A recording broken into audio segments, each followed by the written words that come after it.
Republican and Democratic congressional leaders met privately with President Trump, but no deal was made to keep the federal government open.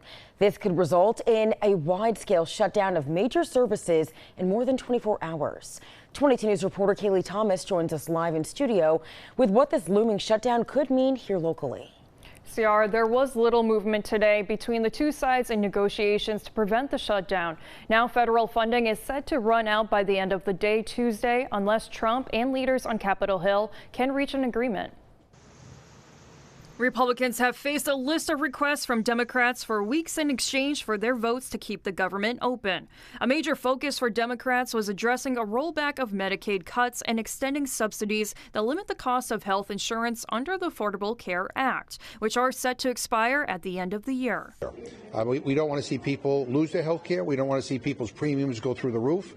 That's what's at stake if we don't act right now. But Republicans say Democrats should not negotiate over health care in a government funding bill and prefer moving forward with their clean, shorter funding extension until November 21st.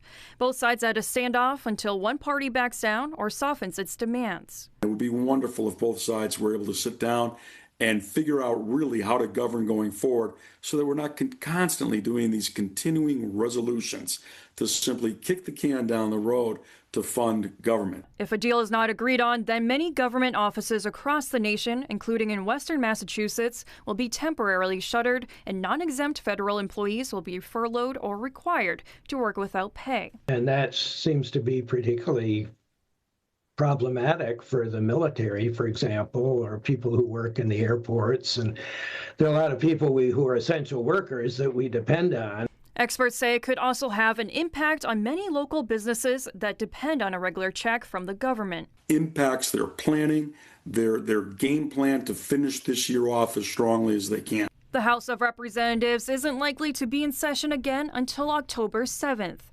As a result, it's up to the Senate to steer the country away from a shutdown by voting on funding bills by October 1st. Funding the government requires 60 votes in the Senate, where Republicans control 53 seats. Working for you, Kaylee Thomas, 22 News.